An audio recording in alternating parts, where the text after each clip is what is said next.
আমি একজন PhD holder, MPhil PhD করা রামকৃষ্ণ মিশনের ছাত্র। আজকে আমার সম্মানটা কোথায় গেল? আজকে আমি আমার পাড়ায় ঢুকতে পারবো না, সবাই বলবে দেখো চোর এসেছে, চোর এসেছে। আমি ইউনিভার্সিটি টপার, আমি ফার্স্ট আমি গভর্নরের কাছ থেকে গোল্ড মেডেল নিয়েছি। তারপরে যদি আমাকে প্রমাণ করতে হয় আমি যোগ্য কি অযোগ্য, আমার কিছু বলার নাই। না করো, এইভাবে আমাদেরকে শাস্তি পেতে হবে। আপনি রাতারাতি আমার পুরো পৃথিবীটা কেড়ে নিল। জয় হিন্দ বন্ধুরা, প্রথমেই আমি আপনাদেরকে জানাই শুভ রামনবমী এবং বাসন্তী পূজার শুভেচ্ছা। পশ্চিমবঙ্গের বুকে এক প্রজন্মের হাজার হাজার ছেলে মেয়ের এই যেন এক ভয়াবহ হাহাকার। কান্নায় ভেঙে পড়েছে একটি সম্পূর্ণ প্রজন্ম এবং তাদের আপনজনেরা। স্বাধীন ভারতের বুকে এই যেন তৃণমূল আমলে একটি বিরলতম দৃশ্য। কলকাতা হাইকোর্ট আজ থেকে প্রায় 3 বছর আগে যেই রায় শুনিয়েছিল, বর্তমানে ভারতবর্ষের সুপ্রিম কোর্টও কিন্তু ঠিক সেই একই রায় শোনালো। এবং এর থেকে কিন্তু প্রমাণ হয় যে কলকাতা হাইকোর্টের প্রাক্তন বিচারপতি অভিজিৎ গাঙ্গুলি সেদিন কিন্তু কোনো ভুল নির্দেশ দেননি। এবং বিজেপি সাংসদ অভিজিৎ গাঙ্গুলির বিরুদ্ধে আপনার 100টা অভিযোগ থাকতে পারে, কিন্তু কলকাতা হাইকোর্টের প্রাক্তন বিচারপতি অভিজিৎ গাঙ্গুলি যে সেই সময়ে দাঁড়িয়েও পক্ষপাতবিহীন ভাবে প্রত্যেকটা মামলার রায় শুনিয়েছিল, সেটা কিন্তু বর্তমান সময়ে দাঁড়িয়ে একদম স্পষ্ট।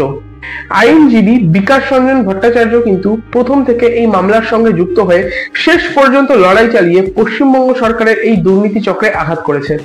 অপরদিকে আমাদের রাজ্য সরকার, তারা কিন্তু জনগণের ট্যাক্সের কোটি কোটি টাকা খরচা করার পরেও কিন্তু নিজেদের এই পাপকে আর বাঁচিয়ে রাখতে পারেনি। তবে যেই যোগ্য অযোগ্য মিলিয়ে প্রায় 26,000 ছেলেমেয়েরা চাকরি চলে গেল, যদিও এই চাকরি ফিরে পাওয়ার এখনো 2-3টে রাস্তা খোলা রয়েছে, যে বিষয়ে আমি একটু পরে আলোচনা করব, তাদেরকে নিয়ে তো সকলেই প্রায় কথা বলছে। কিন্তু সেই সকল ছেলেমেয়েরা যারা আজ থেকে প্রায় 6 বছর ধরে সকল উৎসব অনুষ্ঠান সবকিছুতে ভুলে গিয়ে শুধুমাত্র রাস্তায় পড়ে রয়েছে, নিজেদের যোগ্য হওয়ার পরেও যারা চাকরি পায়নি, তাদের উপরে কিন্তু আজকে কারোরই নজর পড়ছে না। আর এরপর পশ্চিমবঙ্গের মুখ্যমন্ত্রী মাননীয় মমতা বন্দ্যোপাধ্যায় বলেছেন যে ওনাদের নাকি আরো একটু সময়ের প্রয়োজন ছিল। একটাবার চিন্তা করে দেখুন, চুরি, দুর্নীতি, যোগ্য এবং অযোগ্যদের তালিকাকে আলাদা করার জন্য তৃণমূল সরকার প্রায় 9 বছরের সময় পেয়েছিল। যেই কাজ তারা 9 বছরে করতে পারেনি, ভবিষ্যতে কি তারা আদৌ সেই কাজ করতে পারতো, বা সেই কাজ করার বিন্দুমাত্র কি কোনো ইচ্ছা তাদের মধ্যে ছিল? এবং এত কিছুর পরেও মুখ্যমন্ত্রী মমতা বন্দ্যোপাধ্যায় গলার শিরা ফুলিয়ে বলেছেন যে সমস্ত দোষটা সিপিএম এর, সমস্ত দোষটা বিজেপির, সমস্ত দোষ বিকাশ রঞ্জন ভট্টাচার্যের, সমস্ত দোষ অভিজিৎ গঙ্গোপাধ্যায়ের। এমনকি ওনার কথাতে তো এটা স্পষ্টই ছিল যে উনি ভারতবর্ষের বিচার ব্যবস্থার উপরেও এখন সন্দেহ প্রকাশ করছেন। কিন্তু এই সকল ঘটনাতে যার বিন্দুমাত্র দোষ নেই, যিনি এত কিছুর পরেও ধোয়া তুলসী পাতা, তিনি হলেন আমাদের রাজ্যের মুখ্যমন্ত্রী মমতা বন্দ্যোপাধ্যায় এবং ওনার দল তৃণমূল এবং ওনার পশ্চিমবঙ্গ সরকার।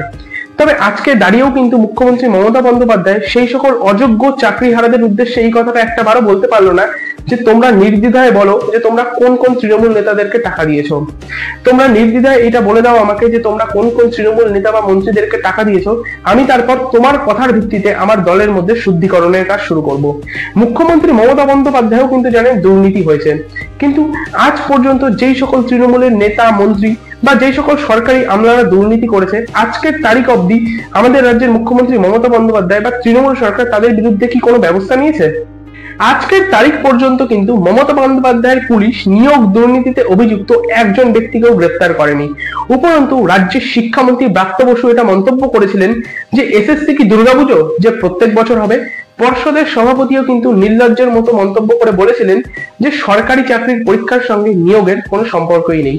এখন এদের এই ধরনের মন্তব্য থেকে কিন্তু আপনি স্পষ্ট বুঝতে পারবেন যে এরা অসহায় ছেলেমেয়েদের চাকরি বাকরি নিয়ে কতটাই চিন্তা করে, এবং যার ফলস্বরূপ কিন্তু নিয়োগ দুর্নীতিতে অভিযুক্ত লিপস অ্যান্ড বাউন্সের প্রাক্তন সিও অভিষেক বন্দ্যোপাধ্যায়, তিনি ঈদ দুর্গাপুজো কাটিয়ে মাঝে মধ্যেই দুবাইতে ঘুরতে যাচ্ছেন, এবং যোগ্য চাকরি প্রার্থীদের একাংশ রাস্তায় বসে রয়েছে এবং অপর অংশ যারা কিন্তু মাত্র 6 বছরের মাথায় নিজেদের চাকরি হারিয়ে ফেলছে। সুপ্রিম কোর্টের নির্দেশে এসএসসি কে কিন্তু আগামী 3 মাসের মধ্যে একটি স্বচ্ছ নিয়োগ প্রক্রিয়া সম্পন্ন করতে হবে। তবে প্রায় 15,000-এরও বেশি যোগ্য চাকরি হারাদের কাছে কিন্তু এত কষ্টের মধ্যে একটি আশার আলো হলো যে প্রায় 5,500-এর মতো প্রমাণিত অযোগ্য ছেলেমেয়েরা কিন্তু আসন্ন এই পরীক্ষাতে বসতে পারবে না। এমনকি সম্ভবত নতুন কোনো ফ্রেশ ক্যান্ডিডেটও এই পরীক্ষার জন্য অ্যাপ্লাই করতে পারবে না। শুধুমাত্র 2016 সালে এসএসসি পরীক্ষার জন্য যে সকল ছেলেমেয়েরা ফর্ম ফিল আপ করেছিল, তারাই পুনরায় এই পরীক্ষাতে অ্যাপ্লাই করতে পারবে। অর্থাৎ বুঝতেই পারছেন, কম্পিটিশন কিন্তু প্রথমেই অনেকাংশেই কমে যাবে। তবে আগামী 3 মাসের মধ্যে এসএসসি এত বড় একটি রিক্রুটমেন্ট প্রসেস কমপ্লিট করতে পারবে কিনা সেই বিষয়ে কিন্তু সকলেরই যথেষ্ট সন্দেহ রয়েছে। প্রায় 26,000 শিক্ষক শিক্ষিকা এবং কর্মচারীদের কিন্তু চাকরি চলে গিয়েছে, যার অর্থ হলো পশ্চিমবঙ্গের প্রায় বেশিরভাগ স্কুলগুলোই কিন্তু খালি হয়ে গিয়েছে এবং পশ্চিমবঙ্গ সরকারি স্কুলগুলোতে যে বিন্দুমাত্র পড়াশোনা হতো সেটাও কিন্তু বর্তমানে লাটে উঠে যাবে।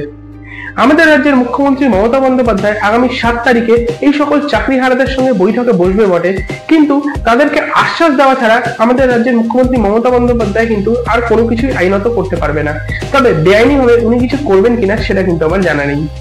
তবে এই সকল চাকরিহারাদের চাকরি বাঁচানোর কিন্তু আরো একটি মোক্ষম উপায় রয়েছে, আর সেটা হলো এসএসসির কাছে সকল চাকরি পরীক্ষার্থীদের যে ওএমআর শিট সেটার কিন্তু একটি মিরর ইমেজ রয়েছে বলে আইনজীবী ফিরদৌস শামীম দাবি করেছেন।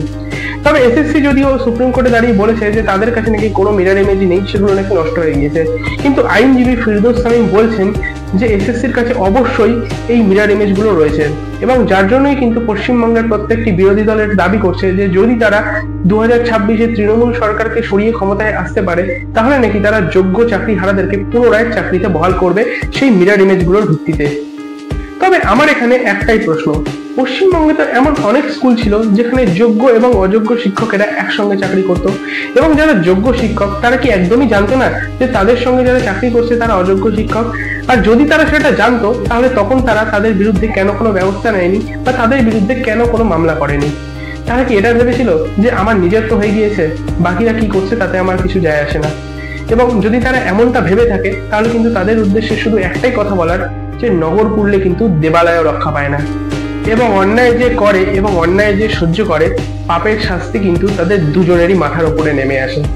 আজকের এই ভিডিওটি কেমন লাগলো সেটা আমাকে কমেন্ট করে অবশ্যই জানাবেন। ভিডিওটি ভালো লাগলে একটি লাইক অবশ্যই করে দেবেন এবং ভিডিওতে বলা কথাগুলো যদি আপনাদের গুরুত্বপূর্ণ বলে মনে হয় তাহলে এই ভিডিওটিকে আপনার সকল আপনজন এবং আপনার সকল পরিচিতদের মধ্যে কিন্তু অবশ্যই শেয়ার করে দেবেন এবং আমাকে সমর্থন করার জন্য আমার এই চ্যানেলটিকে যদি আপনি এখনো সাবস্ক্রাইব না করে থাকেন তাহলে এই মুহূর্তে আমার এই চ্যানেলটিকে সাবস্ক্রাইব করে নেবেন। দেখা হবে অন্য একটি ভিডিওতে, ততক্ষণ সুস্থ থাকবেন, ভালো থাকবেন। ইনকলাব জিন্দাবাদ, ভারত মাতা কি জয়।